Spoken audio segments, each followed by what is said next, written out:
Hi, it's Rich Hoffman here.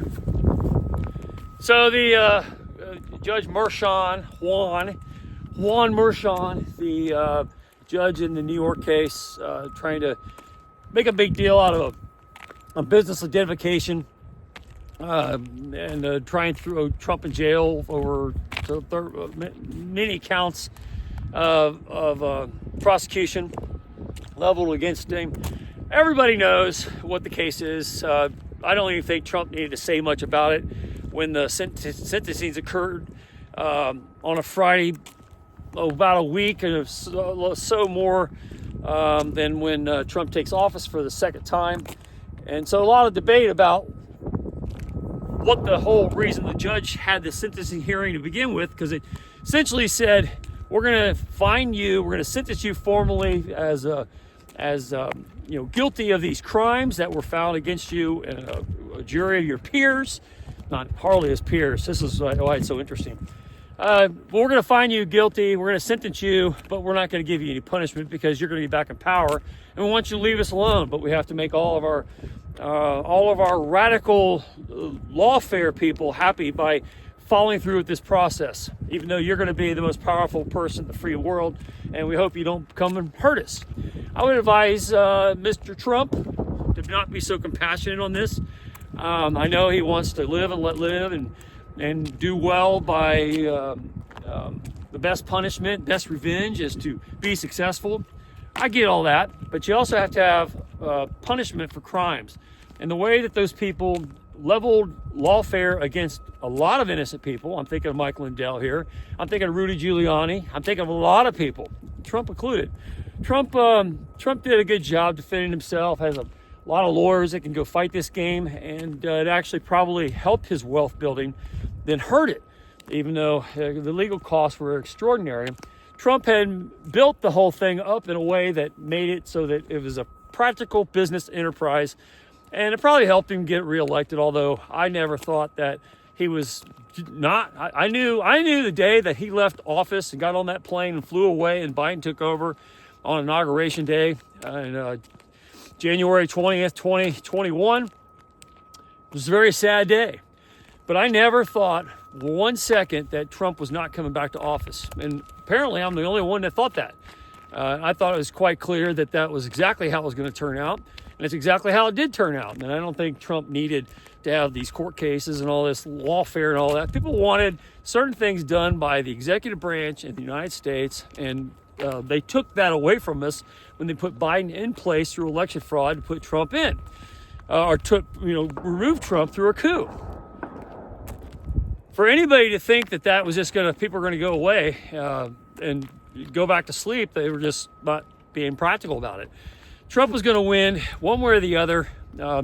Even if I was the only one who thought so, that's exactly how it turned out. But it didn't hurt Trump at all to see all this lawfare going, to see the mechanisms of power that we've always talked about were lingering in the background. And Judge Merchan is just one of those people and the characters and how they play and how the corruption works and how the deep state exists as an administrative state. Of course, they never see themselves as bad or evil. They don't see themselves as part of the problem. But you heard in Judge Merchan's comments when he leveled the sentencing towards Trump that, hey, this is a court, we respect it all. Please don't hurt us when you get to be back in power. I'm going to wish you luck. Have a good time, sir, even though I've put Steve Bannon in jail and all these other people, and we've shown our cards to be radical communist leftists and trying to overthrow the country. You can't forgive that. You can't just turn your back and say, we want to live and let live. We want to be good. Best revenge is to live well. You actually have to punish people who did crimes. And these people committed crimes, flat-out crimes. They were malicious in their attempt. And if they could have, they would have thrown Trump in jail for hundreds of years. They would have destroyed his entire family, confiscated all his assets, and destroyed everybody related to him. And we wouldn't be having... Certainly, they're terrified of what's going to happen now because the shoe is on the other foot and power has shifted because the American people gave it to Trump to do the good work that we wanted done the first time. And it's going to happen one way or the other, no matter what they've done to try and stop it. It's quite a testament to our system that you can have such corruption at such levels But yeah, judges go bad all the time. You have to have checks and balances, and I know there's a lot of disappointment about Amy Coney Barrett and the Supreme Court. Roberts not taking a stand on this, allowing this to go on. I just tell you, this whole thing's Trump's gonna win on appeal. I'm 100% guarantee it, because of the merits of the case. There's absolutely so many prosecution errors that were created in the process, and the only reason they had the sentencing is because based on their Manhattan Society of radical socialist progressives that want to see an end to the United States as we've always known it. They tried to destroy anybody who might try to preserve that, and Trump was definitely a representation of that, and they want to make an example of him to the rest of us, and they did it to warn the rest of us, don't mess with our Wheaties, and because we own and control the legal system, and we can throw you in jail over nothing anytime we want to, and that's what they've done to Rudy Giuliani. So you can't turn away from this kind of stuff, and you don't get to punch people in the face and stab them in the heart and cut out their guts and try to wrap their body with it and then say, sorry, good luck on your next presidency. I've sent it to you. I find you guilty of all these counts, but I'm going to say no punishment. That's the secret to the answer to what's really going on in the background, is they're that radical, they're that committed, but they know there's nothing they can do about it because Trump's going to be president. He's picked by the people to be president. Thank God people stood up and put Trump back in office, because otherwise we wouldn't have a chance to have any justice on something like this. And it was so overt and so ostentatious what they did to Trump. But you got to remember, it was not just Trump. Trump owes us, if not for himself, he owes us punishment of these characters because they went too far. And if they are not punished, they will try to do it again. Judge Merchan and all the characters behind him, Alvin Bragg, all the way up to the governor. Everybody who participated in this lawfare, and the bar associations and the lawyers who were involved, everybody involved in this needs to be prosecuted in some way. Not because you want revenge, but because you have to have justice. Can't allow bad people to get away with these kinds of crimes, especially on this level. And you don't get to just apologize for it in the end and say, oh, sorry, good luck, Mr. President, in your next endeavor. I only tried to destroy you and throw you in jail forever and cost you millions and millions and millions of dollars in fines and fees and embarrassment and ruin your social reputation. Sorry, good luck. It's a huge moment in history that people saw through that and voted for Trump anyway. And again, back to my original argument, I thought that Trump would always be back in power. I don't think there's anything in the world. If someone's going to sign up to do what we want Trump to do in the executive branch and to run the government the way we want run and put America as an American first policy, anybody who signed up for that was going to get put back in presidency. And that's been the case for many years. It just happened to be that President Trump, Donald Trump, had enough personal wealth to be able to endure the public scrutiny of making that kind of decision.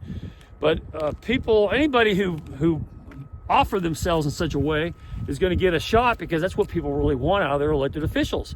And for all these local races and statewide races and national races, it's the same holds true there. If you're going to go do the work that people want done, they're going to vote for you. It doesn't matter what party you're from. It just so happens that Republicans have been on the outside looking in, and they're the ones that brought in this kind of talent. But we're seeing it all up and down all these tickets everywhere, from school boards to state races, state representatives, state senators, people everywhere. If you're willing to go do the hard work and you're willing to go be authentic and represent people in this republic, you're going to get a shot, and they're going to give you a chance. And they stood behind President Trump. I knew they would. When Trump flew away for the last time out of Washington, D.C., and people thought, good riddance, you're gone forever, go play golf in Mar-a-Lago, hang out with your beautiful wife, and stay out of our Wheaties, which is the message. I knew that Trump was coming back. I knew he wasn't going to let that happen the way that they tried to make it happen. And when they threw all that lawfare, I've been saying it for 4 years. I do one of these little videos almost every single day. I do an article at gunfighterguide.shop, my site.